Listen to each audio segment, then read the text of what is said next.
Okay, welcome everybody. All of you must have met Anshu. Anshu is your favorite host and friend. He brings you loads and loads of insights about B school selection process. He gives you, he talks about life behind the scenes. IIM Kozhikode, plenty of inputs. Or yaar, giveaway bhi karta rehta hai Anshu. So that makes him an absolute gem of a person. I just hope that someday I also win something from that giveaway. But we are here and we are going to go ahead and talk about some of the things that you probably trouble Anshu about in your B school journey. And let's hope that you find it useful. So over to you, Anshu. So yeah, thank you so much, sir, for the introduction. Hi, everyone. Welcome to the new vlog. And today we have Vikrant, sir. Yeah, so from PrepLadder, he is he's already taught around 20 years in premium coaching institute, and right now he is in PrepLadder. So sir, आप VARC पढ़ाते हो, so tell us something which aspirants should know about, like if a beginner is starting in the CAT journey, so what he should start with for VARC section. Okay.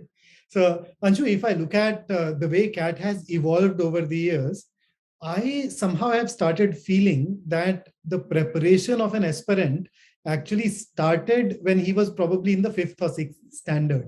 So you have been, of course, following the exams closely. So a major chunk consists of reading skills.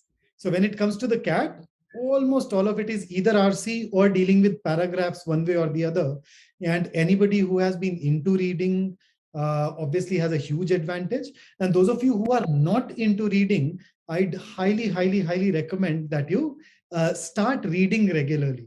In fact, last year भी मैंने किया था, मैं इस बार भी कर रहा हूँ. हम लोग अपना एक book club भी run करते हैं. I run a group there where I'd given my students a challenge. Yeah, for the next 250 days, we will read for 25 minutes every day.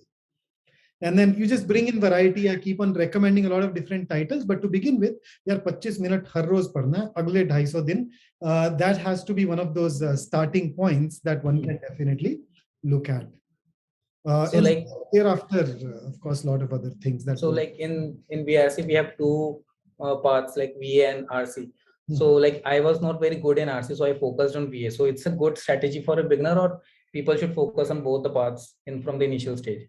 No, Anshu, that's an excellent question here. See, basically, if you look at it, 1/4 of the paper is reading comprehension. So ignoring it can have challenges.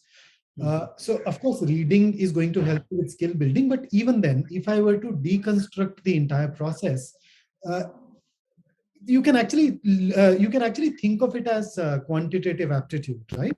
So when you open a quant book, you see that list of chapters that you need to go through. Similarly, even in reading comprehension, it is possible for us to break it down into chapters. So if I look at it historically, all the questions that get asked, and I'm not even limiting myself to the CAT, even if I talk about the other entrance exams like SNAP, IFT, ZAT, we can divide all the RC questions into 20 distinct types. So you can think of each one of those 20 question types as 20 chapters. Just add one more factor to it, and that is called familiarity. Right. So if you're familiar with different subject matters and you know how to approach each one of those 20 question types, you'd actually perform really very well in an exam like the CAT. And if I talk about exams like SNAP or CMAT, where speed also matters, then you can add that 22nd chapter, and that is increasing your reading speed. So anybody who approaches it in this manner, just tries to cover all these chapters, we definitely have a huge start. And just a shameless plug here that at PrepLadder, we have designed a course where we have these sessions that talk about each one of those individual question types. So you can think of them as chapters, and then there are these exercises associated with those. And if my memory serves me right, you can access all the English sessions for free at least till the end of September. And maybe thereafter there are some codes that we have that you can use. So going through those videos also bring in that additional clarity. But coming back to your original question, I think relying exclusively on VA may not be a very smart strategy because of the difficulty level that keeps on varying. And number two, even the kind of questions that VA has require you to have RC skills. Best summary is like an easier version of RC, so to say. And guys, there's an offer going on for the PrepLadder CAT subscription. So if you buy 6 months of subscription right now, you will get 3 months more additional to that. And if you use my code Anshu99, you will again get 500 more discount. Just 6,000 rupees, you will get 9 months of PrepLadder CAT subscription. So all the best, get it as soon as possible because the offer is very limited to for some few days. So all the best and good luck for the new exams. Yeah. So the next question that I would like to ask in front, like seeing the scenario, like VRC is getting a very good score from the last few years. So like VRC section is a scoring subject for section for many people, and so if it's possible that we can score high, but still some people can't even clear the cutoff. So what's the reason behind this that people are not able to clear the cutoff and didn't able to get a call from any IIM? So, Anshu, you've actually, just to bring in some data to it, VARC is indeed scoring. I write the CAT almost every year. And when I sit down to write the CAT, I mark the answers only to the English sections. I do not mark my answers to the other two sections. And if I look at my overall CAT percentile over the last 10 years, only the English section that my final percentile has varied from 83 percentile to 96 percentile. So in most of the years, only because of my English score, I'm able to cross 90 percentile. So that's the kind of impact that English scores can have on you. Why is it that people are not able to clear even the cutoff? I think the reason is that when we talk about the recent CAT, it has become a skill-based exam. Now, the trouble is that as a good teacher, when it comes to a knowledge-based area, say grammar or vocabulary, I know how to transfer that knowledge. And if I transfer that knowledge to you, you are going to perform well immediately. But unfortunately, I cannot pass on my skills to you. And in order to develop those skills, people need to work in a certain manner. So one of the common mistakes that I see a lot of people make is that they think that they can become better at RCs by practicing passages. But that is a slightly flawed approach. And if I were to elaborate on that, let us say that you work on reading comprehension. Now you're going to make some mistakes, right? So let us say that a person got the main idea question wrong. So that mistake is a feedback, is an input to the candidate that you do not know how to generate the main idea of the passage. Now, thereafter, if you keep on practicing the passages, the same feedback will be given to you by the exam. But your main idea still needs improvement, right? So unless the aspirant goes out and learns how to generate a bird's eye view of the passage, his accuracy rate is not going to increase. So instead of blindly practicing across passages, one should try to identify the trend in the mistakes. So for instance, if you're not getting main idea based questions right, you need to work on enhancing your ability to generate the bird's eye view. If you are getting a lot of inference based questions wrong, then you need to become better at identifying assumptions and figuring out conclusions from a given set of data. And that kind of structured activity can make you really good really fast. So unfortunately, a lot of people do not follow that structured approach, or maybe they're not guided to follow that structured approach. But anybody who does that, I am sure that clearing the sectional cutoff will be a cakewalk. I mean, you get around 8 to 9 questions right, and you clear the sectional cutoff, at times even less than that. So that should not really be that big a problem. But maybe we can help you. If there are students who approach you, if you've identified some pattern in your reading comprehension errors, you can perhaps reach out to Anshu, and then we can perhaps do something to help you further with that. Okay, sir, one question that I would like to ask, that what's the difference in PrepLadder YouTube channel and PrepLadder actual content that they have in the app? So what's your plan? Like what's the PrepLadder plan for VRC content? If people just want to watch it from the YouTube channel, so what should be their aim, that how much they can get from this channel and app? Anshu, PrepLadder is primarily a platform that creates really elaborate and really high quality course material, which is video on demand.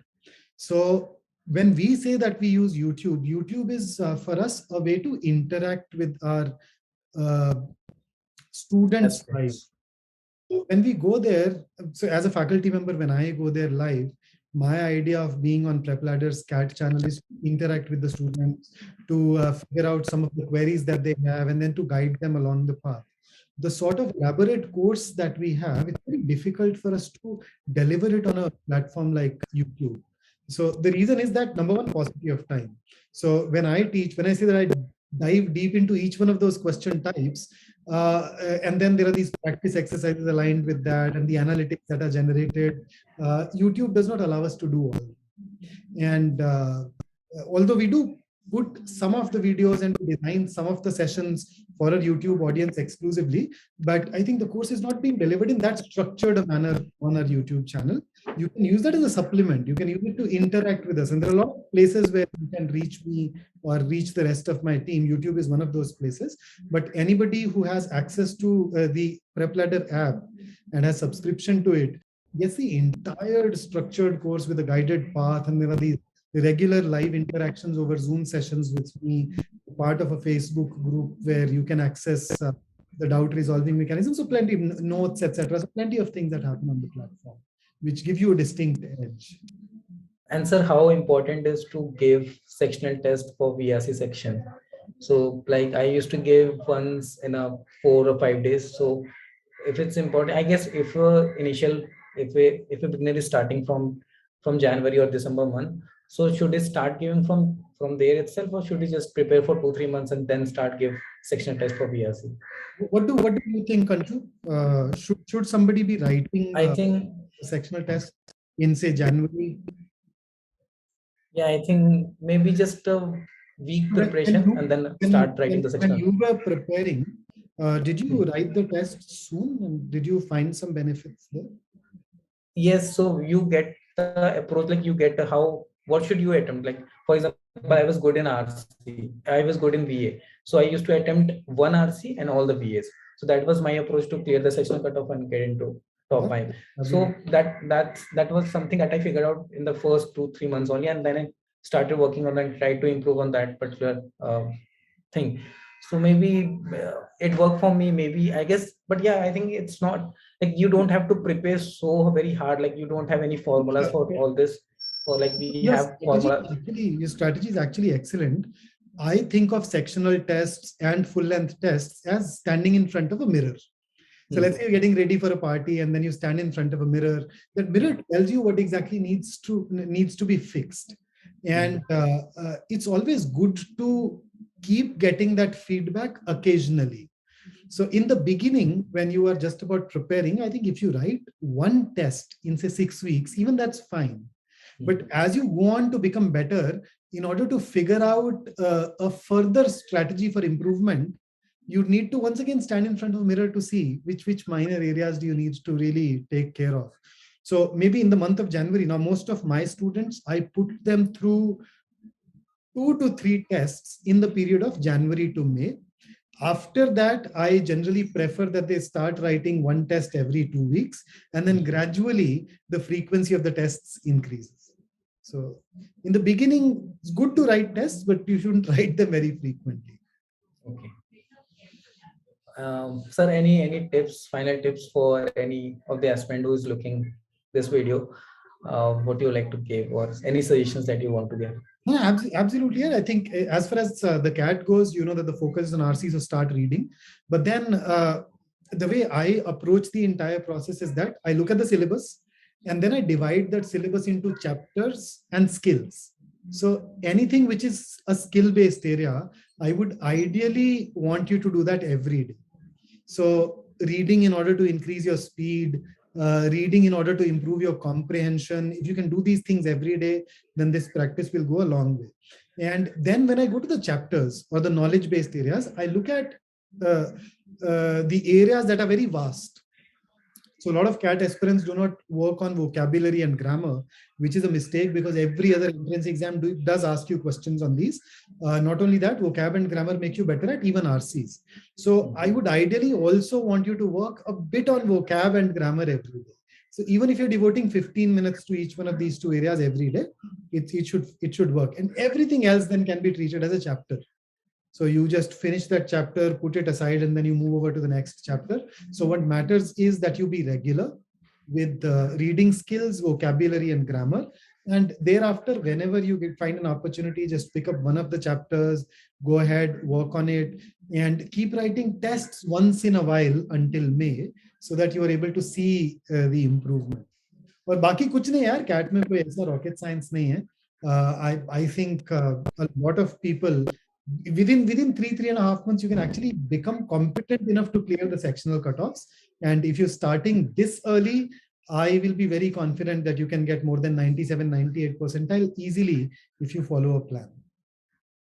Sir, sorry to add one more question, but I want to ask this. Yours.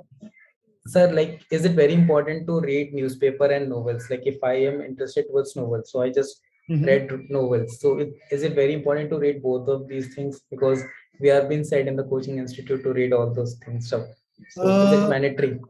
See, it's actually easy to say that read newspapers and read novels, but if I were to dive deeper, when I read a newspaper, my primary purpose is to figure out what happened yesterday. So there are quite a few exams where you have GK questions. So you can use your newspaper for GK, or you can start following the monthly GK compendiums for GK. It would work either way as far as the written exam goes. ZAT used to ask the kind of GK that you cannot solve unless you are a regular newspaper reader. But then they no longer, or at least this year, and they are not going to consider GK for the further shortlisting. So maybe you can ignore newspapers if you want to, but I would still want you to read the editorials because they make you better in terms of essay writing that is needed eventually. And similarly, when it comes to novels and books, if I look at it from the perspective of reading comprehension, there are two types of areas, right? So there are areas that have their own jargon, their own technical expressions, right? For example, economics or psychology or philosophy. So in those areas that have their own jargon, it is always useful to read a basic book that introduces you to that area so that you understand the jargon well.